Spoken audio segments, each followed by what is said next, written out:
सरस्वती व्यासं ततो जयमुदीरये।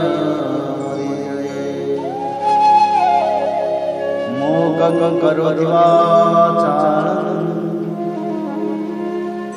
पंगुलंघयते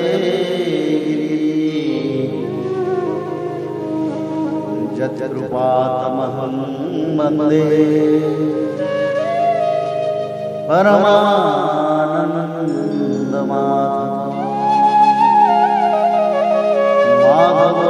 माधवो वाक्यं माधवो हरि परन्ते साधवा नित्यं सकलकार्येषु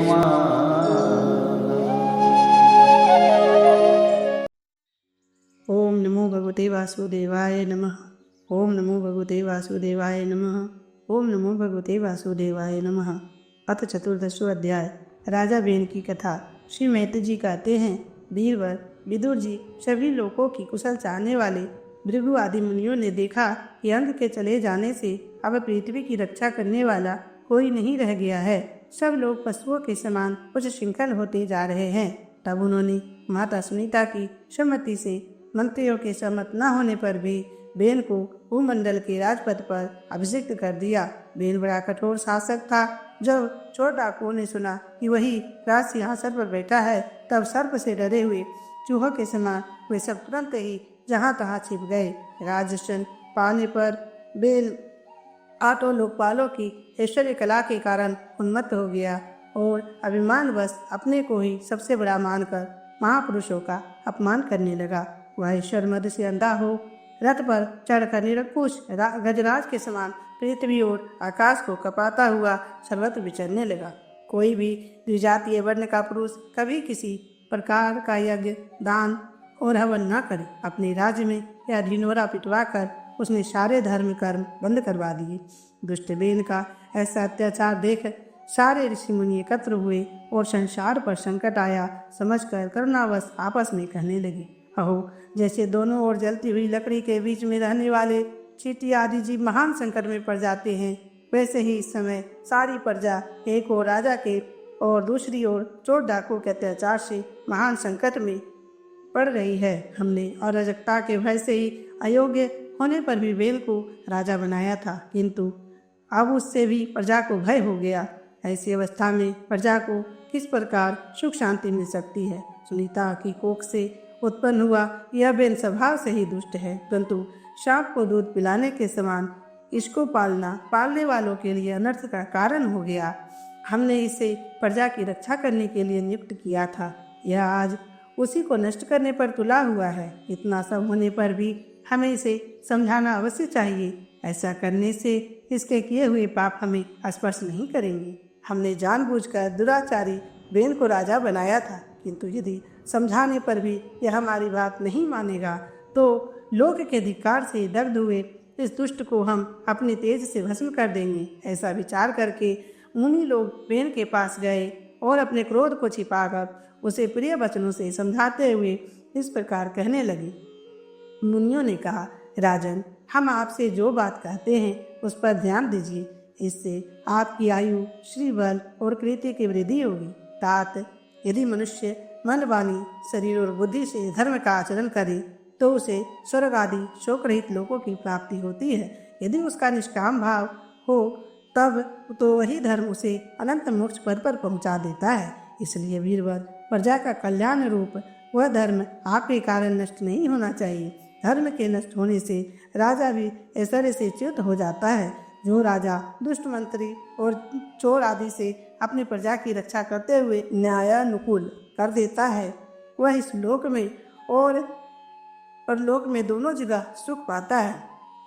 जिसके राज्य अथवा नगर में वर्णाश्रम धर्मों का पालन करने वाले पुरुष सर्वधर्म पालन के द्वारा भगवान यज्ञ पुरुष की आराधना करते हैं, महाभाग अपनी आज्ञा का पालन करने वाले उस राजा से भगवान प्रसन्न रहते हैं, क्योंकि वे ही सारे विश्व की आत्मा तथा संपूर्ण भूतों के रक्षक हैं। भगवान ब्रह्मादि जगदीश्वर के भी ईश्वर हैं। उनके प्रसन्न होने पर कोई भी वस्तु दुर्लभ नहीं रह जाती। तभी तो इंद्र आदि लोकपालों के सहित समस्त लोग उन्हें बड़े आदर से पूजोपहार समर्पण करते हैं। राजन, भगवान श्री हरि समस्त लोकपाल और यज्ञों के नियंता है, वेद त्रय रूप और तपः स्वरूप है। इसलिए आपके जो देशवासी आपकी उन्नति के लिए अनेक प्रकार के यज्ञों से भगवान का यजन करते हैं, आपको उनके अनुकूल ही रहना चाहिए। जब आपके राज्य में ब्राह्मण लोग यज्ञों का अनुष्ठान करेंगे, तब उनकी पूजा से प्रसन्न होकर भगवान के अंश स्वरूप देवता आपको मनचाहा फल देंगे। अतः वीरवर, आपको यज्ञ आदि धर्मानुष्ठान बंद करके देवताओं का तिरस्कार नहीं करना चाहिए। बेन ने कहा, तुम लोग बड़े मूर्ख हो, खेद है, तुमने अधर्म में ही धर्म बुद्धि कर रखी है। तभी तो तुम जीविका देने वाले मुझ साक्षात पति को छोड़कर किसी दूसरे जार पति की उपासना करते हो। जो लोग मूर्खतावश राजा रूप परमेश्वर का अनादर करते हैं, उन्हें न तो इस लोक में सुख मिलता है और न परलोक में। अरे, जिसमें तुम लोगों की इतनी भक्ति है, वह यज्ञ पुरुष है कौन?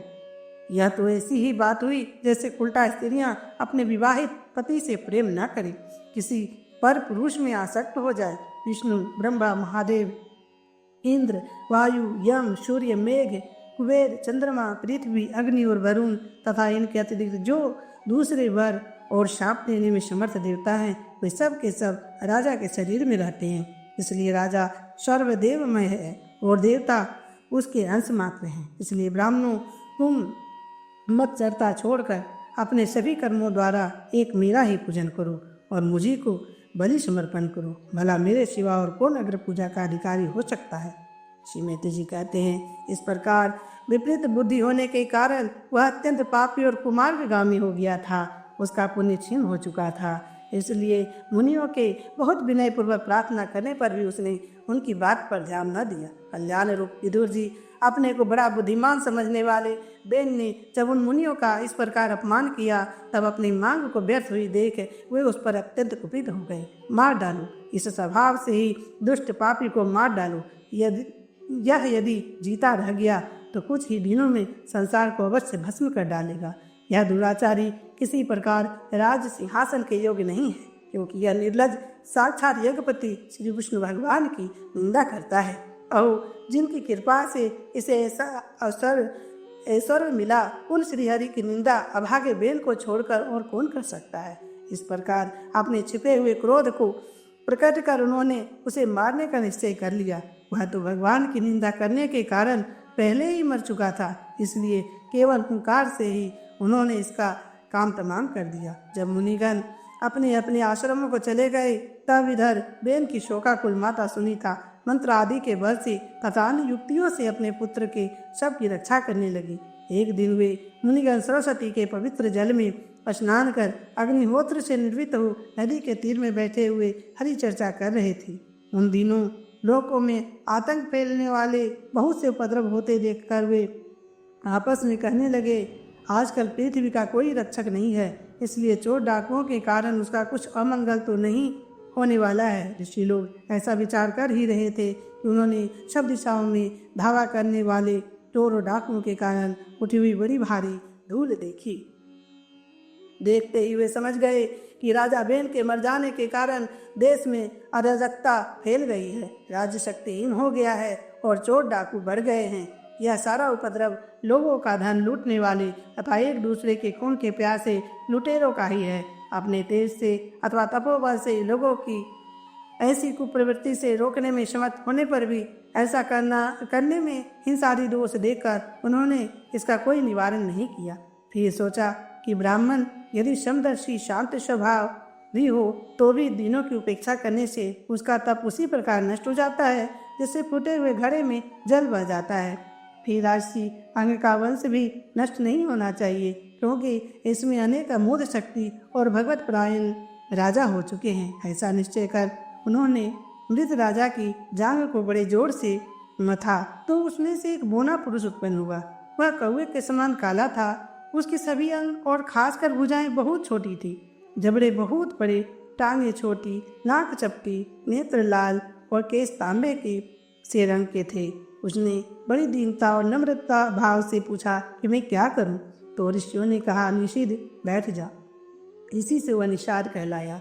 उसने जन्म लेते ही राजा बेन के भयंकर पापों को अपने ऊपर ले लिया, इसलिए उसके वंशधर निषाद भी हिंसा, लूटपाट आदि पाप कर्मों में रत रहते हैं। अतः वे गांव और नगर में न टिककर वन और पर्वतों में ही निवास करते हैं। इति श्रीमद्भागवत महापुराणे पारमहंस्या संहितायां चतुर्थ स्कंदे ऋतुचरिते निषादोपत्ति नाम चतुर्दशो अध्याय।